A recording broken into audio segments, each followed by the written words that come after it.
அப்பப்போ இங்க வந்து பெட்ரோல் குண்டுகள் வீசுறதாக ஒரு தகவல்கள்லாம் வருது. அதுக்காக அவருடைய பாதுகாப்பு, ஏன்னா இவர் ஒரு பாதுகாப்பு ஒரு நபரா இருக்கிறதுனால அவருடைய பாதுகாப்புக்கு வச்சிருக்கிறார். சீமான் உட்பட இவரோட பாதுகாப்புக்கும் சேர்த்துதான். சீமான் அண்ணனுக்காக, அண்ணன் இங்க ஊர்ல இல்ல, சீமான் அண்ணன் வீட்டுல இந்த மாதிரி குண்டுகள் வீசப்பட போகுதுன்றதுக்காக அவர் அந்த துப்பாக்கியை வச்சிருக்கிறாரு. வேலை செய்யறவங்க. அவர் வந்து துப்பாக்கி வச்சிருந்தவர் ஒரு எக்ஸ் ஆர்மி மேன். அவர் லைசன்ஸ்டு துப்பாக்கி வச்சிருக்கிறாரு. இன்னொருத்தர் அவர் பேர் அமல்ராஜ், இன்னொருத்தர் வந்து சுபா, அவர் அவங்க வீட்டுல வேலை செய்யற ஒரு ஓட்டுநர். இல்ல அப்படிலாம் இல்ல, அதெல்லாம் அப்படி அவர் ஒன்றும் யார்கிட்டையும் வாக்குமூலமும் கொடுக்கல, எதுவும் கிடையாது, கொடுக்கல அவங்க. ஆமா இல்ல, யாருமே போலீஸ்காரங்களை உள்ள வந்து தாக்கலங்க. இவங்க போலீஸ்காரங்க வந்து அத்துமீறி உள்ள நுழையும் போதுதான் தள்ளுமுள்ளு நடக்குது. இவரை வந்து வலுக்கட்டாயமா ஜீப்ல ஏத்துறாங்க. ஏத்தும் போதுதான் அந்த துப்பாக்கி வந்து அவர் இடுப்புல இருந்து தெரிய வருது.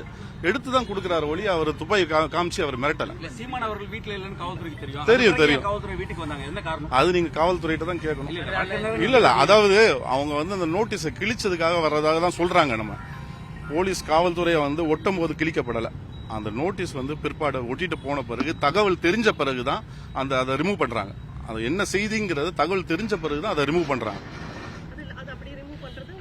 அது தெரிஞ்சுக்கிட்டோம்ல, நாங்க விஷயத்தை தெரிஞ்சுக்கிட்டோம். காவல்துறையை வந்து ஒட்டி இருக்காங்க, என்ன ரீசனுக்காக ஒட்டி இருக்காங்கன்ற தகவலை நாங்க தெரிஞ்சுக்கிட்ட பிறகுதான் அதை ரிமூவ் பண்ணுவோம்.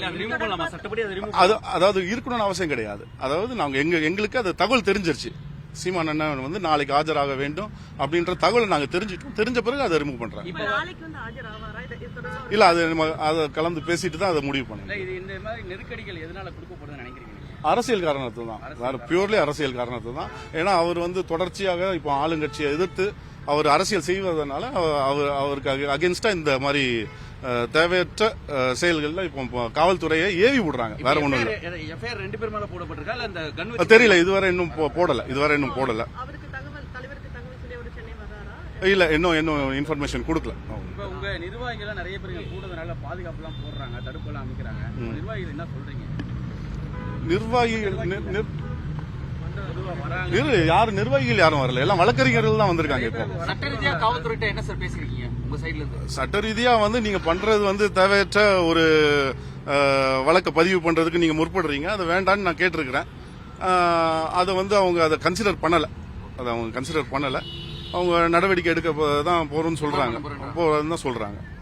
நீங்க அடுத்து என்ன சார் சட்ட ரீதியா என்ன பண்ண போறீங்க? இன்னைக்கே நீதிமன்றத்துக்கு நாட தான் போறோம். இன்கேஸ் அவங்க ரிமாண்ட் பண்ணாங்கன்னா நாங்க பெயில் அப்ளிகேஷன் மூவ் பண்ண தான் போறோம். உங்க தரப்புல என்ன ஆதாரங்கள் கொடுத்துறீங்க சார் அவர்கிட்ட? உங்ககிட்ட இல்ல, ஆதாரங்கள் எதுவும் கேட்கல. எங்கிட்ட எதுவுமே கேட்கல. ஆதாரங்கள் எதுவுமே கேட்கல. எங்க கிட்ட இருக்கிற ஆதாரங்களையும் அவங்க எதுவும் கைப்பற்றவும் இல்லை. என்ன ரக துப்பாக்கி சார் அவர்? ஏன்னா துப்பாக்கியுடைய இது தெரியல. பட் ஆனா லைசன்ஸ் பறிமுதல் பண்ணிருக்காங்க.